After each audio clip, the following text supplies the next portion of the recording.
अस्सलामुअलैकुम, आप देख रहे हैं 92 न्यूज़ और 92 न्यूज़ पे ये अमरीकी इंतखाबात से मुताल्लिक़ खुसूसी नशरियात का सिलसिला जारी है।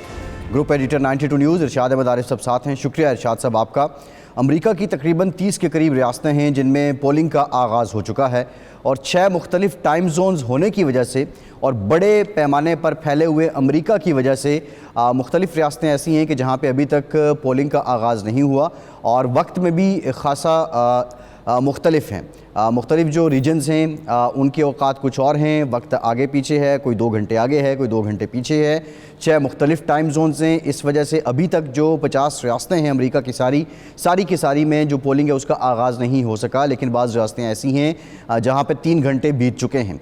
अब तक जो वोटिंग है और जो ट्रेंड है वोटर का और जो पोल्स हैं वो देखकर अंदाज़ा लगाया जा सकता है कि किसका पलड़ा किस हलके में किस एरिया में भारी नज़र आता है।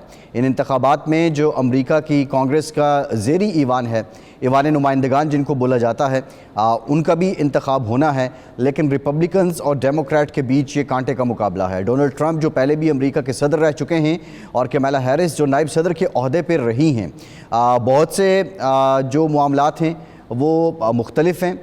जो सफ़ेद फार्म सियासत है डोनाल्ड ट्रंप उसकी अक्कासी करते हैं, जबकि कमला हैरिस की बात करें उनके जो पेरेंट्स हैं वो एशियन ओरिजिन से हैं, वो एशियन अमेरिकन हैं।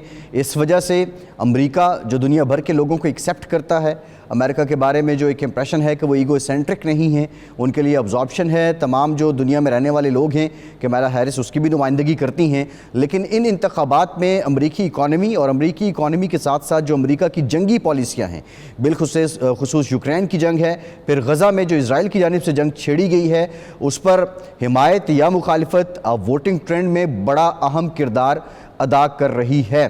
कौन बनेगा सदर, ये सवाल है जिस पर दुनिया भर की नज़रें हैं। और अगर डोनाल्ड ट्रंप जीत जाते हैं तो अमेरिका की जो पॉलिसी है उसमें क्या तब्दीली आएगी? कमला हैरिस अगर जीत जाती हैं तो जो बाइडन की जो पॉलिसीज़ रही हैं उनसे वो किस हद तक मुख्तलिफ पॉलिसी लेकर सामने आएंगी, ये बुनियादी सवालात हैं। इस पर हम बात करेंगे। अमेरिका के जो मुख्तलिफ डेमोक्रेट्स और रिपब्लिकन्स के सियासी रहनुमा हैं प्रोग्राम में, वो भी हमारे साथ होंगे। 92 न्यूज़ आपको इससे मुताल्लिक गाहे बगाहे अपडेट कर रहा है। हमारे नुमाइंदगान भी अमेरिका के तमाम रियासतों में मौजूद हैं। जो ट्रेंड्स हैं वोटर्स के उससे मुताल्लिक हम आपको बताएंगे। आज कुछ रिपोर्ट हुआ इंतखाबात से एन कबल जो डोनाल्ड ट्रंप हैं उनकी एक पुरानी ऑडियो लीक सामने आई, फौश ऑडियो लीक सामने आई, और इस तरह के जो गिमिक्स हैं और इलेक्शन स्टंट्स हैं उनका दौरा भी अमेरिका में जारी है। ये भी हमने देखा कि एक वीडियो सामने आई थी कमला हैरिस के वोटर की। बाद में ये मालूम हो सका कि जो रशिया की जानिब से उनका ये कहना था कि उनके किसी एजेंट के कहने पे ये वीडियो बनाई गई है। बहरहाल इस तरह की कॉन्स्पिरेसीज़ और स्टंट्स जो इंतखाबात में दुनिया भर में होते हैं, अमेरिका भी उससे बचा हुआ नहीं है, वो भी जारी हैं। लेकिन अगेन सबकी नज़रें नतीजे पे हैं। इरशाद साहब, सबसे पहले जो इम्पोर्टेंट है बात कि अब जो रियासतों में पोलिंग हो रही है आप भी मॉनिटर कर रहे हैं, और उसको देखते हुए आप क्या समझते हैं कि ये ट्रेंड किस तरफ जा रहा है, पलड़ा किसका भारी नज़र आता है? जो पोल्स सामने आ रहे हैं उसमें क्या हम ट्रंप को या कमला हैरिस को सबकत दे सकते हैं? देखिए, वैसे 3 कामयाबियाँ आज के दिन तक ट्रंप ने हासिल की हैं और 2 कामयाबियाँ कमला हैरिस ने हासिल की हैं।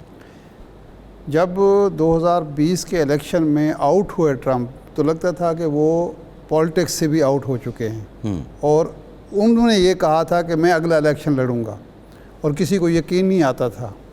लेकिन आज वो एक कामयाबी उनकी ये है कि आज वो इलेक्शन लड़ रहे हैं और वो जो तनाज़ात थे, जो इल्ज़ामात थे, जो मुकदमात थे, एक दफ़ा गिरफ़्तार भी हो गए, सारा कुछ जो रुकावटें थीं उनको अबूर करके वो इलेक्शन।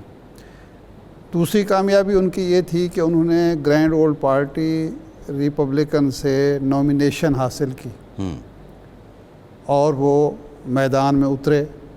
और तीसरी उनकी कामयाबी ये थी कि वो उन्होंने बाइडन को मैदान से हटा दिया जो उनके असल हरीफ थे।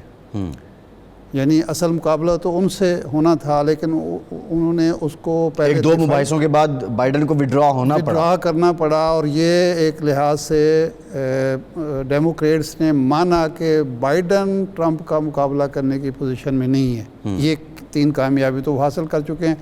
अब वोटर ने इसकी रोशनी में क्या फ़ैसला करना है ये हमें कुछ दिन कुछ घंटों के बाद पता कुछ- चल जाएगा। हाँ, अगले 24 घंटे में क्लियर हो जाएगा। कामला हैरिस का कामयाबी ये है कि एक तो वो उन्होंने नॉमिनेशन हासिल की बाइडन के जाने के बाद, क्योंकि एक और उम्मीदवार का नाम भी आ रहा था जी। और समझा ये जा रहा था कि ये शायद कोई मुअस्सर और मरबूत किस्म की कैंपेन नहीं चला सकेंगे। एक तो उन्होंने कामयाबी हासिल की कि उनको नॉमिनेशन मिली, और दूसरी कामयाबी ये है कि उन्होंने ट्रंप का मुकाबला किया जो बाइडन नहीं कर सका। इससे पहले हिलरी क्लिंटन जो थी वो नहीं कर सकी थी। परसेप्शन बदली है। परसेप्शन तब्दील हुई। उन्होंने नौजवानों को मुतासर किया, उन्होंने ख़वातीन को मुतासर किया, उन्होंने पक्की उम्र के लोगों को किया, और इसके बावजूद किया कि वो एशियन वाइट अमेरिकन नहीं है, एशियन अमेरिकन हैं। तो ये सूरत हाल जो है ये दूसरी बड़ी कामयाबी है। दो कामयाबियां वो हासिल कर चुके, तीन हासिल, अब वोटर ने फैसला करना है। और वोटर का आपको पता है कि खा वो पाकिस्तान का हो, खा अमेरिका का हो, उसके बारे में आप यकीन से कुछ 16 में सबको यकीन था हाँ, कि ट्रम्प हिलरी हार क्लिंटन जाएगा। जीत रही हैं। सारे जो पोल थे, सर्वेज थे, वो उसके हक में थे। इवन ग्रैंड होल्ड पार्टी में नॉमिनेशन बड़े एक अचंभे की बात थी ट्रम्प की। लेकिन ये है कि वो हो गए। तो अब देखना ये है कि अब जो इलेक्शन जिन रियासतों में शुरू हो चुके हैं, कहीं 2 घंटे हुए हैं, 1 घंटा हुआ है, कहीं 3 घंटे हुए हैं, तो अब वहाँ जो एग्जिट पोल आ रहे होंगे वो क्या हैं? वो अच्छा, मेरे ख्याल में इंटरेस्टिंग हमारे जो इरशाद साहब बात है कि 7 करोड़ 90 लाख वोट पोल हुए हैं अर्ली पोलिंग में, जिसमें ईमेल के जरिए भी थी, जिसमें अर्ली पोलिंग स्टेशन पे जाके भी थी, और पोस्टल बैलेटिंग के जरिए भी 7 करोड़ ये 90 भी लाख। मालूम नहीं कि वो 8 करोड़ जो लोग हैं वो क्या अपना राय दे चुके हैं, किसके हक में हाँ, दे चुके ये हैं। अभी तक मालूम नहीं है। यानी अभी आज आधे वोटर है ना बाकी। अब 16 करोड़ 20 लाख रजिस्टर्ड वोटर्स हैं अमेरिका के अंदर, और अब तकरीबन 50% रह गए हैं। तो वैसे तो टर्नआउट जो हस्बे रिवायत है वो तकरीबन 90% तो उनका टर्नआउट रहता ही है। लेकिन अब की बार सुनने में आ रहा है कि ख़वातीन का भी बढ़ रहा है। आप बात कर रहे थी ट्रंप की कामयाबियों की, कमला हैरिस की कामयाबियों की। अगर हम रिपब्लिकन वर्सेस डेमोक्रेट हम ये मवाजना करें तो हम ये देखते हैं कि रिपब्लिकन्स का वो एक राइट विंग वाला, कंजर्वेटिव वाला, वाइट सुपरमेसी वाली पॉलिटिक्स उनकी रही है। जबकि दूसरी जानिब ओबामा का जब प्रेसिडेंट बन जाना, तो मुझे याद है कि उन्होंने अपनी ओथ सेरेमनी में मार्टिन लूथर किंग की स्पीच चलाई थी कि आई हैव अ ड्रीम, कि यहाँ पे काले और गोरे की कोई तफरीक ना हो। एक अफ्रीकन अमेरिकन को प्रेसिडेंट बना देना, एक एशियन अमेरिकन को लेके आ जाना, ये कितना बड़ा डिफरेंस वहाँ की जो लिबरल क्लास है उसमें डाल सकता है? देखिए, ये डेमोक्रेट्स तो हमेशा ये कोशिश करते रहे हैं, वो उनका अंदाज़ हमेशा गैर रिवायती रहा है। लेकिन सिवाय ओबामा के उन्हें कामयाबी नहीं मिली। ओबामा वाली जो थी वो एक यानी डेमोक्रेट्स को कामयाबी मिली थी कि एक गोरे के मुकाबले में एक ब्लैक जो था वो कामयाब हुआ और दूसरी टर्म भी ली। क्योंकि पहले ये रिवायत थी, क्लिंटन से पहले ये होता था कि डेमोक्रेट्स एक टर्म लेते थे और रिपब्लिक को 2 टर्म मिल जाया करती थी। लेकिन क्लिंटन ने 2 टर्म ली और फिर ओबामा भी 2 टर्म ले गया। तो इसका मतलब ये है कि ट्रेंड तो रिपब्लिकन ने चेंज किया, कल्चर बदला है, फिलॉसफी बदली है, वहाँ के जो फ़िलासफ़ी थी, आम ख्याल था।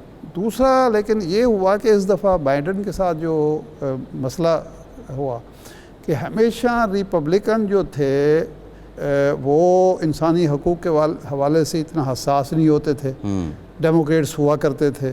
लेकिन इस दफ़ा ये हुआ कि फ़लस्तीन में जो कुछ हो रहा है और कश्मीर में हो रहा है और कई और ममालिक में इंसानी हकूक़ की जो खिलाफ वर्जियाँ हो रही हैं, बल्कि उनको मलियामेट किया जा रहा है, डेमोक्रेट्स का वो रद्द अमल नहीं सामने आया, बल्कि प्रो वार।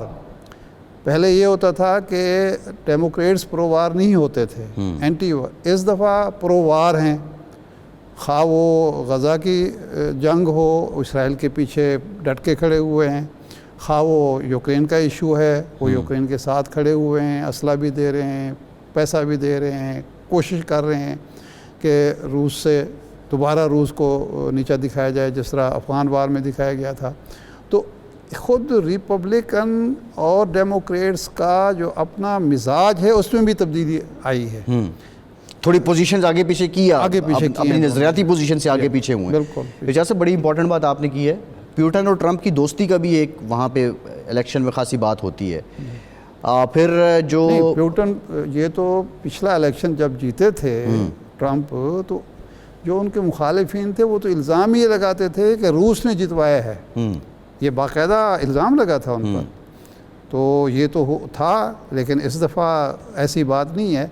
लेकिन ये कह रहे हैं कि मैं यूक्रेन की जंग को रोकूंगा और आइंदा हम किसी जंग में मुलव्वस नहीं होंगे। ताहिर जावेद साहब हमारे साथ हैं। ताहिर जावेद साहब ने हमें ज्वाइन किया है, डेमोक्रेट रहनुमा हैं। ताहिर साहब, बहुत शुक्रिया आपके वक्त का। ताहिर साहब, अब तक वोटिंग जो है वो स्टार्ट हो चुकी है और तकरीबन 30 के करीब रियासतें हैं, कुछ में 3 घंटे से ज़ायद का वक्त है। अपेरेंटली क्या इंप्रेशन आप ले रहे हैं? एग्जैक्ट पोल्स जो हैं वो क्या बताते हैं कि वोटर्स का ट्रेंड क्या है, झुकाव किस तरफ जा रहा है, किसकी सबकत अभी तक नज़र आ रही है? पोल्स मिक्स हैं, लेकिन अगर मैं आपको एक लाइन में बताऊं तो इस वक्त जो हम टेक्सास में अभी पोल शुरू होने जा रहे हैं, इलेक्शन डे के कुछ स्टेटों में 1-2 घंटे से शुरू हो गए। इस वक्त टॉस अप है। इस वक्त ट्रंप और Kamala, no one can predict anything at this stage. मेरे ख्याल में जब तक किसी एक स्टेट का फाइनल सेक्रेटरी ऑफ स्टेट का इलेक्शन का रिजल्ट नहीं आ जाता, उस वक्त तक ये कहना मुश्किल होगा कि ट्रेंड किधर को जा रहा है। ये अपना अपना जोर लगाएंगे और आज का दिन बड़ा अहम दिन है। तो 1/3 वोट कास्ट हो चुका है, फिर भी मेजॉरिटी वोट आज पड़ना है और हर पार्टी अपनी कोशिश करेगी कोई ना कोई, किसी न किसी हद तक जो उसके हाथ में है उन चीज़ों को वो चलाए और लोगों को मुतासर करे। लेकिन मैं आपको एक चीज़ बताता चलूँ, जैसे अभी थोड़ी देर पहले जिक्र हो रहा था कि pros and cons and strength and weaknesses for each candidate. मेरे ख्याल में आज के दिन में जो डेमोक्रेट पार्टी का मुकम्मल शोर शराबा जो कैंपेन होगी वो यही होगी रिप्रोडक्शन के ऊपर, कि भी जो अबॉर्शन राइट्स वुमेन से पिछले ट्रंप के दौर के अंदर सुप्रीम कोर्ट के डिसीजन के साथ वापस ले लिए गए थे, उसको रीइंस्टेट करना जो बड़ा अहम है, जो बहुत dear and near to every single women, even on Republican side. There are 25 से 30% औरतें रिपब्लिकन साइड पे इस चीज़ को उन्होंने अच्छा नहीं समझा कि ये हक औरत से छीन लिया जाएगा। इसको इस तरह आप देखें कि अगर कोई खातून प्रेग्नेंट हो गई है with the reason of a rape, वो भी अपना अबॉर्शन कराने के लिए उसको भी हक हासिल नहीं है और उसके ये बहुत एक बेसिक जो ह्यूमन राइट्स है उसकी भी ये मुखालफत में है। तो इसका बहुत बड़ा इम्पैक्ट है। तो इस एक इशू को अगर देख लिया जाए, अगर औरतें चुप करके खामोशी से अपना ये वोट का राइट एक्सरसाइज कर दें तो कामला हैरिस को प्रेसिडेंट बनाने में कोई दुनिया की ताकत रोक नहीं सकती। इसलिए कुछ और ट्रेंड हैं जो ट्रंप की साइड पे चलने की कोशिश, जो इमिग्रेशन को सामने लाने की कोशिश कर रहे हैं, जो हेट को आगे लाने की कोशिश कर रहे हैं और वो करते चले जा रहे हैं। तो उसको अगर देखा जाए, डिपेंड करता है कि आज तकरीबन जब पूरा एक यानी जो एक लाइनें लगेंगी जिस टाइम के ऊपर, उस वक्त सोशल मीडिया और मीडिया के ऊपर किस तरह इस ट्रेंड को, और आज जो पैसा खर्च होगा वो तकरीबन 25% ऑफ द टोटल मनी होगा। तो इसको मैं नहीं समझता कि ये ऑलरेडी ट्रेंड बन चुका है। ये अभी अगले 2-3-4 घंटे के अंदर इसका रुझान नजर आएगा और वो भी अगर एक कुछ सर्वे हो जाए पोलिंग स्टेशंस के ऊपर हर स्टेट के अंदर तो शायद को थोड़ा बहुत इसमें इस वक्त की सिचुएशन के अंदर कोई बंदा कुछ प्रेडिक्ट नहीं कर सकता।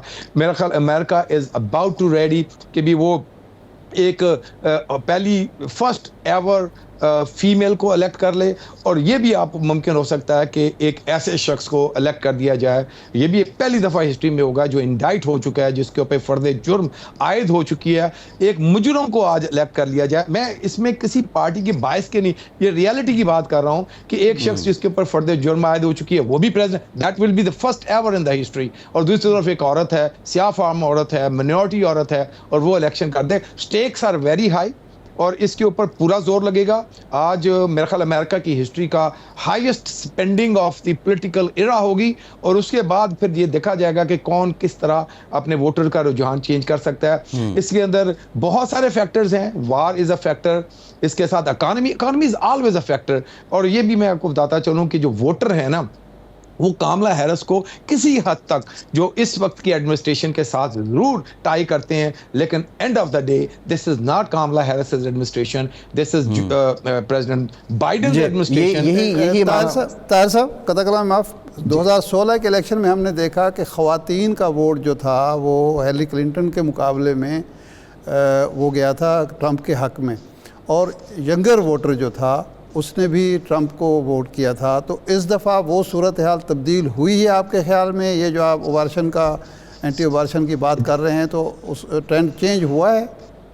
बहुत बड़ा, देखिए मैं एक चीज़ बताऊं, मैंने आपको जो मिसाल दी है ना, आप दुनिया में तसव्वुर कर सकते हैं कि ख़वातीन का, खातून, किसी भी खातून का जो बेसिक हक है कि उसकी बॉडी के ऊपर उसका कंट्रोल है, कि स्टेट का कंट्रोल है। ये कोई अमेरिका की जो पढ़ी लिखी खातून है वो इसको एक यानी बड़े इजीली डाइजेस्ट नहीं कर सकती, चाहे वो किसी भी साइड के ऊपर बैठी हूँ। तो इसको मैं ये समझता हूँ कि कामला हैरिस किसी हद तक इसको नंबर 1 ट्रेंड नहीं बना सकी, ये मैं एडमिट करता हूँ। लेकिन अगर ये नंबर 1 ट्रेंड बन चुका होता तो इस वक्त इलेक्शन का रिजल्ट आपके सामने होता आज इस वक्त। लेकिन फिर भी एक औरतों की खामोश एक अक्सरियत है जो इस चीज़ को एक हेट की नज़र से देखती हैं कि उनके डिसीजन कोई और लेगा। मैं समझता हूं कि वो अपना वोट का राइट यूज़ करके शाम को आज एक बहुत बड़ा सरप्राइज दे सकती हैं। और ये जो इकॉनमी का इशू है, इसको बहुत ज़्यादा उठाया है ट्रंप ने, और ये 2 जंगें भी चल रही हैं, उसके भी कुछ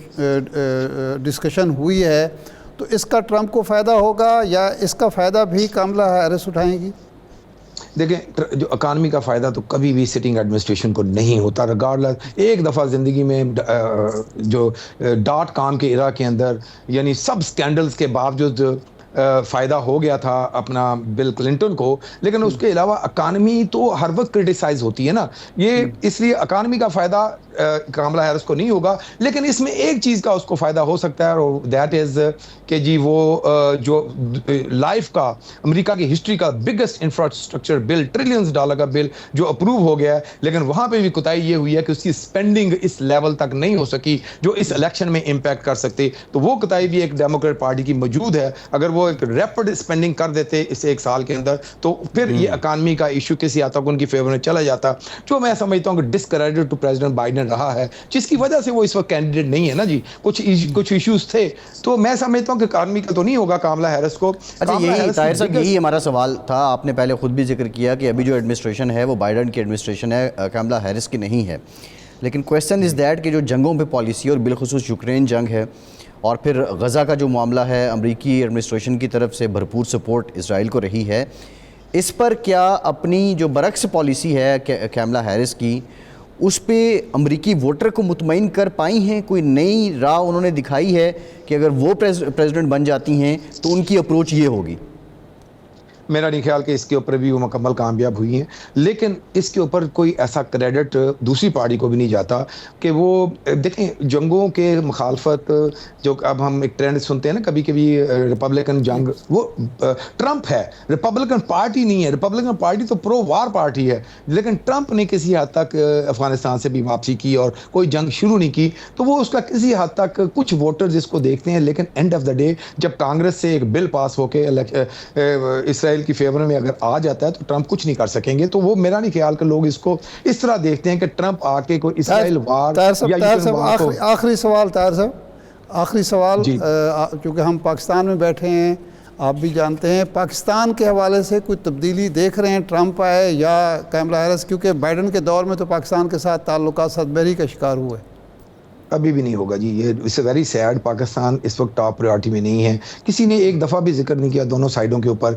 पीटीआई के कुछ लोग इसको प्रमोट कर रहे थे, लेकिन ट्रंप की कोई वीडियो नहीं आई, कुछ की ट्वीट नहीं आई, कुछ चीज़ सामने नहीं आई ना। तो एक उसने वादा भी नहीं किया होगा, सिर्फ एक हैंडशेक करने के बाद एक ट्रेंड चला दिया गया। मेरा नहीं ख्याल कि कोई बहुत बड़ी तब्दीली इसके सिलसिले में मैं देख रहा हूँ जी। जी ठीक, बहुत शुक्रिया ताहिर जावेद साहब, आप हमारे साथ मौजूद थे। एक ब्रेक लेते हैं, ब्रेक के बाद वापस आएंगे।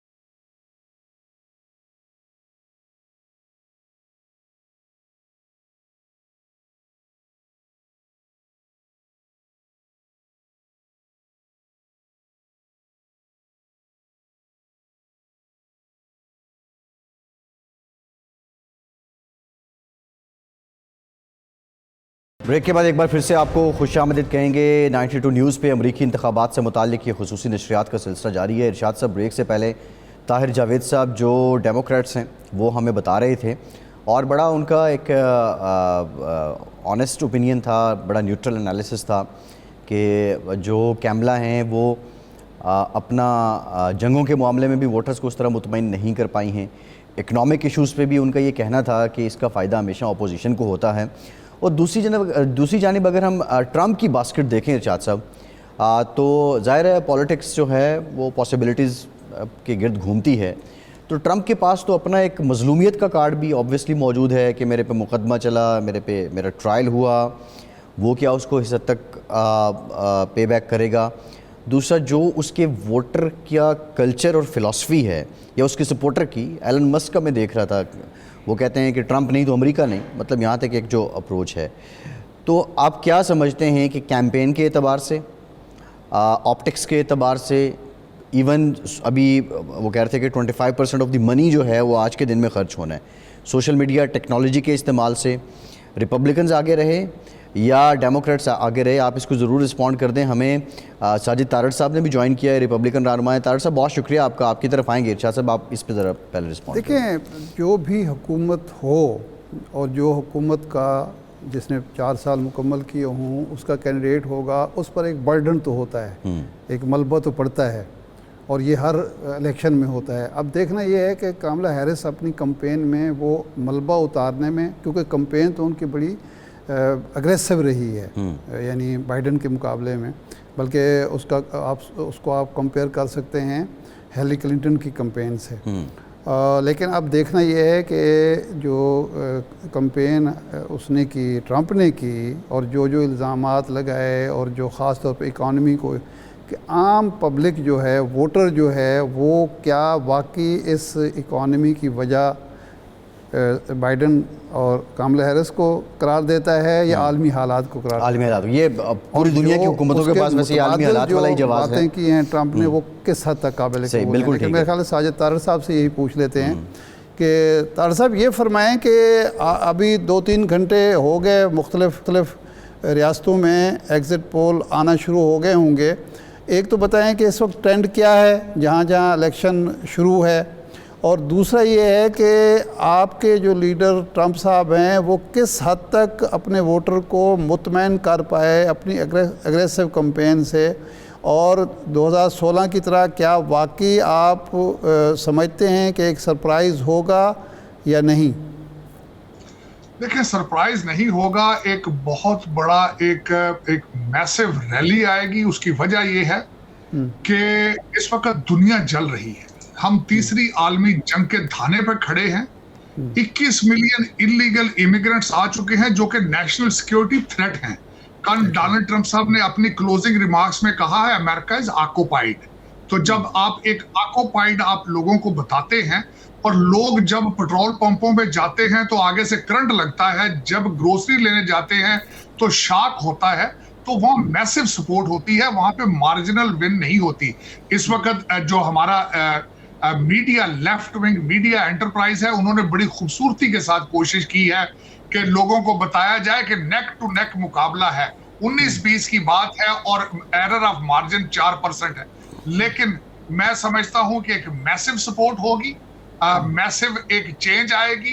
पहले सुना जाता था कि अगर अमेरिका स्नीज करता है तो दुनिया को बुखार होता है, अब तो दुनिया को नमूनिया हो चुका है। मेरे ख्याल में आपने देखा होगा कि चाइना रशियन अलायंस है, और इस वक्त ना सिर्फ चाइना रशिया बल्कि बीबी नेतन्याहू भी जो बाइडन साहब की सेहत का फायदा उठा रहे हैं, उनकी ज़हनी सलाहियत का फायदा उठा रहे हैं। आज सबसे बड़ा क्वेश्चन, डेमोक्रेट जब वोट डालने जाएंगे तो अपने आप से ये पूछेंगे कि आज बाइडन कहाँ है, पिछली दफा बाइडन किस तरह जीता इलेक्शन, और आज दुनिया को बाइडन ने क्या दिया। आपने कैमला हैरिस का कहा है कि मलबा किस तरह उसको ओन करना होगा, और मलबा भी वो जो खतरनाक हो, जो एक डिस्ट्रक्शन हो, तीसरी जंग जो है उसके धाने पर हो, डी-डॉलराइजेशन शुरू हो चुका हो, एससीओ चल रहा हो, ब्रिक्स हो रहा हो, जो लोग कैंप डेविड में आते थे वो अब जाके बीजिंग मिलना शुरू हो चुके हो।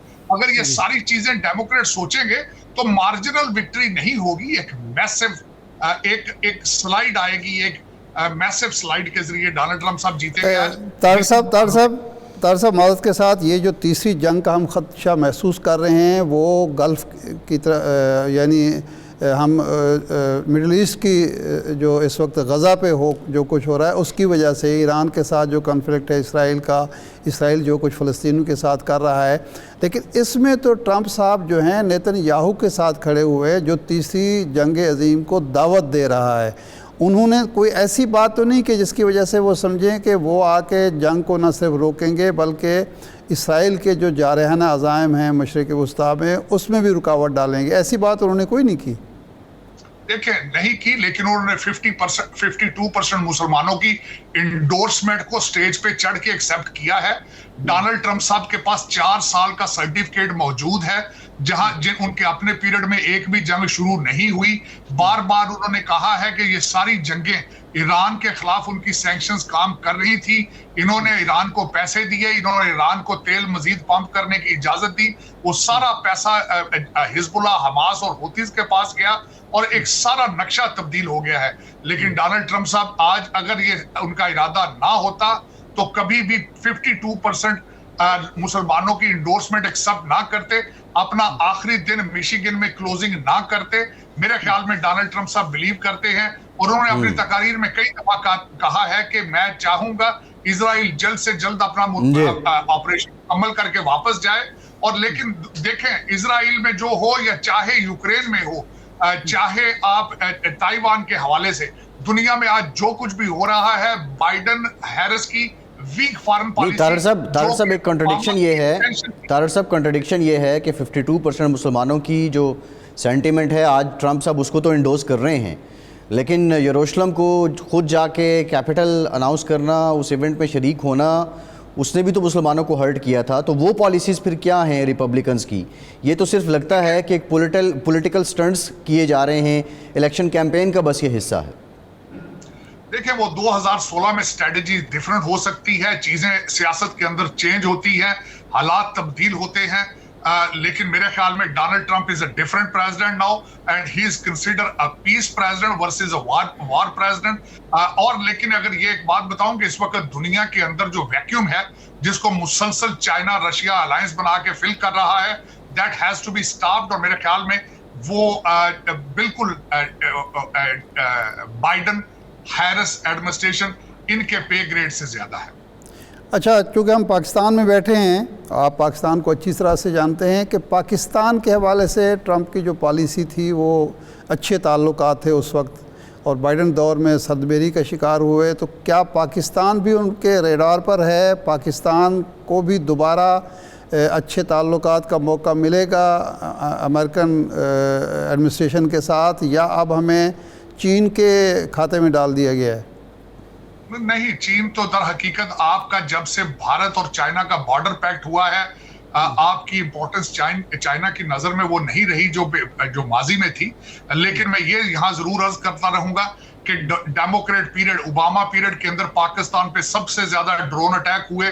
फिर एक वजीर आजम टेलीफोन हाथ में लेके फिरता रहा, बाइडेन की कॉल का इंतजार करता रहा, वो कॉल नहीं आई। लेकिन जिस तरीके से एक वजीर आजम को व्हाइट हाउस में बड़े पुरतबाक तरीके से रिसीव किया गया, हर जगह पे पाकिस्तान की तारीफें की गई, वो दौर दोबारा आएगा, लेकिन स्टेट ऑफ पाकिस्तान के साथ आएगा। जो आप इस वक्त कंसेप्शन है कि इंडिविजुअल रिश्तेदारियां हैं, वो मेरे ख्याल में दिस इज बियॉन्ड एक्सपेक्टेशंस, इसको एक्सपेक्ट नहीं करना चाहिए। This is not how the super power and the independent countries and sovereign countries behave और पोक into the judicial system of each other. लेकिन मैं समझता हूं कि जब मैं रिपब्लिकन हूं काफी अरसे से, रिपब्लिकन जब भी आते हैं पेंटागन को स्ट्रॉन्ग करते हैं।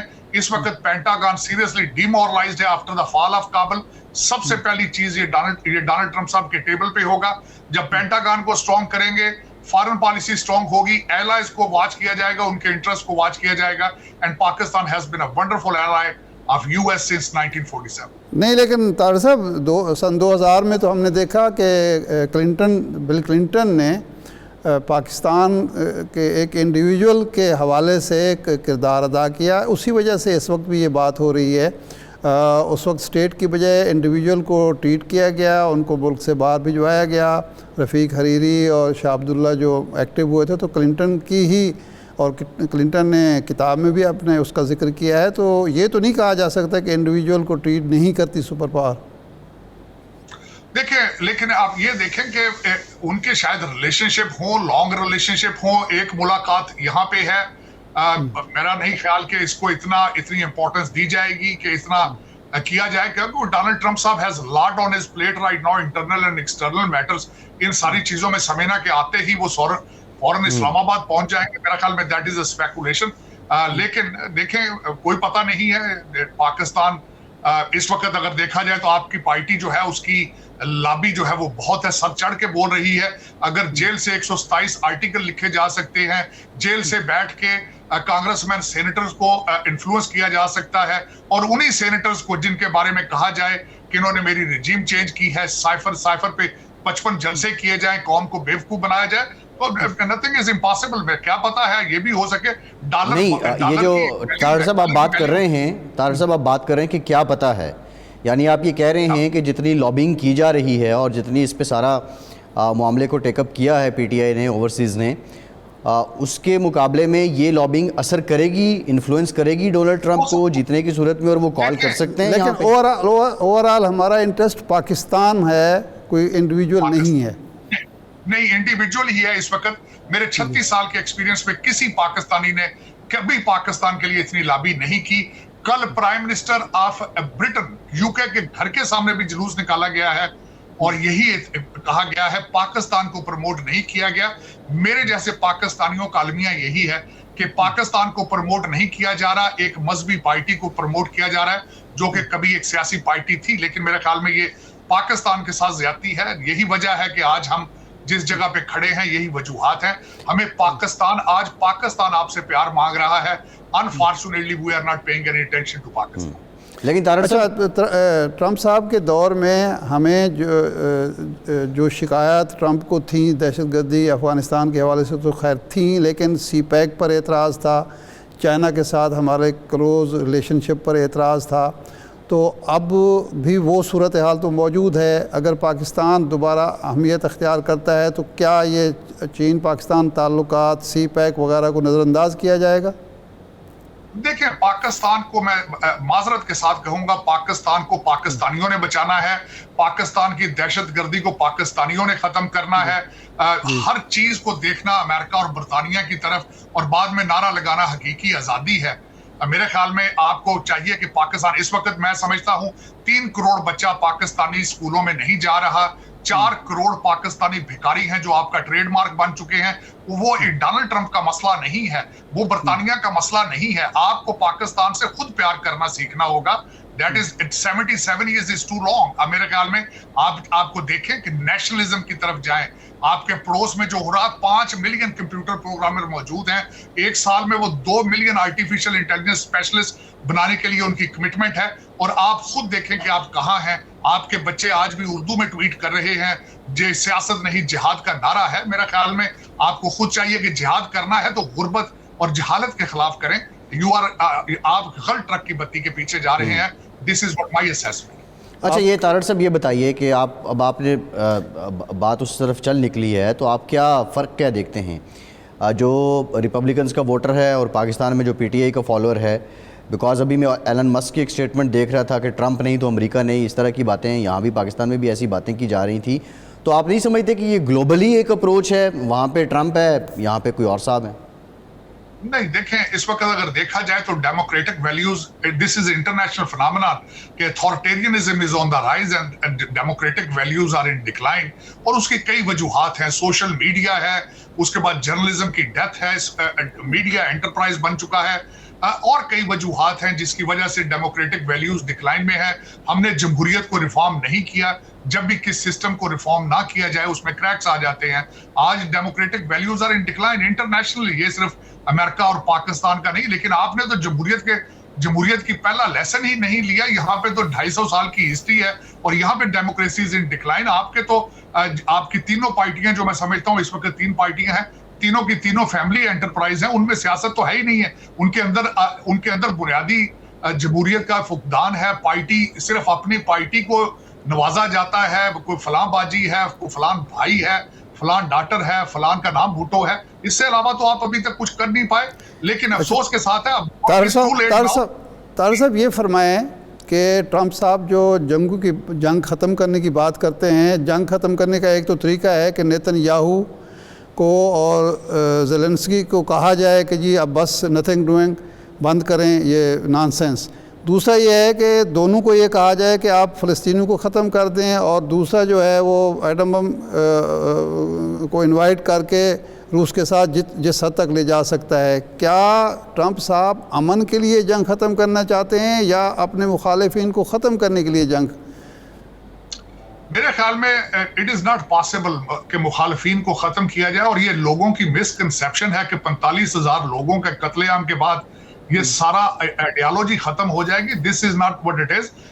सिर्फ और सिर्फ उस खित्ते का सोल्यूशन है टू स्टेट सोल्यूशन। जब तक दोनों दूसरी स्टेट नहीं क्रिएट की जाएगी, उनको रिस्पेक्ट नहीं दी जाएगी, मेरे ख्याल में दिस आइडियोलॉजीज वॉन्ट डाई। और दूसरा एक मैं अर्ज भी करना चाहूंगा, हम हर वक्त वेस्ट की तरफ देखते हैं, वेस्ट की तरफ हर चीज को CIA, मुसाद और रा के साथ अटैच करते हैं, लेकिन कभी आपने सोचा है कि 9 मिलियन पॉपुलेशन इजराइल की, और किस तरीके से पूरी दुनिया को उन्होंने हॉस्टेज बना के रखा है?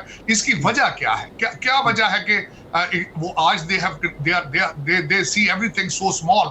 आप जब उनका दिल करता है आपके पेजर फाड़ते हैं, जब दिल करता है आपकी वाकियां टाकियां उड़ा देते हैं, जब दिल चाहता है इस्माइल हानिया को ईरान के अंदर मरवा देते हैं, जब जी चाहता है जो मर्जी करते हैं। कभी आपने सोचा है कि आप नहीं, वो इसलिए तार साहब वो इसलिए करते हैं कि अमेरिका असला दे रहा है, अमेरिका पैसा दे रहा है, अमेरिका अपने बहरी बेड़े भेज रहा है, जदीद तरीन एयर जो डिफेंस शील्ड दी जा रही है, तो इसलिए वो कर रहे हैं। अमेरिका पीछे ना हो तो वो 4 दिन नहीं निकाल सकते। मेरा इसके बारे में दूसरा टेक है, अब्बासियत दौर के बाद आपने तालीम और साइंस के साथ जो बायकाट किया है, it is taking you to the next level. और जो आप हर चीज के पीछे जिहाद का एक दुम लगाते हैं विदाउट अंडरस्टैंडिंग व्हाट द जिहाद is, that is not fair. Matter of fact देखिए, मैंने आपको पड़ोस की मिसाल दी है, आप वहां से बैठ के सीधा अमेरिका से टक्कर लेते हैं, अमेरिका की मिसालें देते हैं। आपको चाहिए बांग्लादेश और भारत की मिसालें देखें। आप एक दिन आजाद हुए थे, वो कहां है? और अब अफगानिस्तानी हमारे तालिबान भाई भी आपका मजाक उड़ा रहे हैं कि you are a regional threat. और बात तो इसराइल की हो रही है ना, पाकिस्तान की तो बात हो रही है कि अगर नेतन्याहू के पीछे, इसराइल के पीछे अमेरिका ना हो तो वो कितने दिन जंग जारी रख सकते हैं? उसकी वजह भी बता देता हूं सर। अमेरिका को इजराइल ने बनाया था, उनकी German scientist first world war, second world war के बाद यहां आए थे। America was built by them, so they both parties are pro Israel.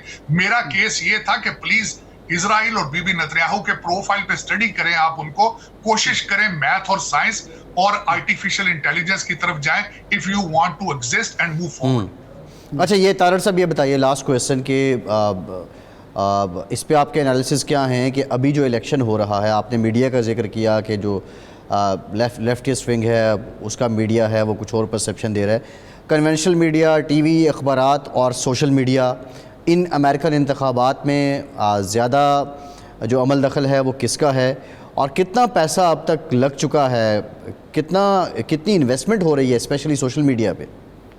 देखें, इस वक्त अगर देखा जाए तो कैमला हैरिस का पैसों के लिहाज से पलड़ा भारी था, क्योंकि she is sitting in the white house. और जब व्हाइट हाउस में होता है उन लोगों को कॉन्ट्रैक्ट, जो गवर्नमेंट कॉन्ट्रैक्टर है और दूसरे लोग जिनका डायरेक्ट स्पेशल इंटरेस्ट के साथ इंटरेस्ट मुंसलिक होता है, वो पैसा उनको देते हैं। डोनाल्ड ट्रंप साहब के पास इतना पैसा मौजूद नहीं था। लेकिन यहाँ पे अर्ज करना चाहूं कि इस वक्त दुनिया के अंदर यह भी फिनोमेनन है कि मीडिया जो होता है वो लेफ्ट विंग चीजों को ज्यादा प्रमोट करता है। इस वक्त अगर देखा जाए तो अमेरिका की डार्लिंग बराक हुसैन ओबामा है। उनको एक हीरो की तरह, आज भी मिशेल ओबामा को एक हीरो की तरह सामने रखा जाता है, और वो भरपूर तरीके से बाहर निकल के लोगों से अपीलें कर रहे हैं वोट देने के लिए। और ये सारा एडवांटेज डोनाल्ड ट्रंप साहब के साथ नहीं है। डोनाल्ड ट्रंप साहब के पास आज क्या है? डोनाल्ड ट्रंप साहब के पास आज बाइडेन हैरिस की 4 साल की फेल पॉलिसीज है, और मेरे ख्याल में that is enough to win. जी सही है, बिल्कुल ठीक है। तारड़ साहब बहुत शुक्रिया, आपके वक्त का आप हमारे साथ मौजूद थे। एक ब्रेक लेते हैं, ब्रेक के बाद बात करेंगे, हमारे साथ रहिए।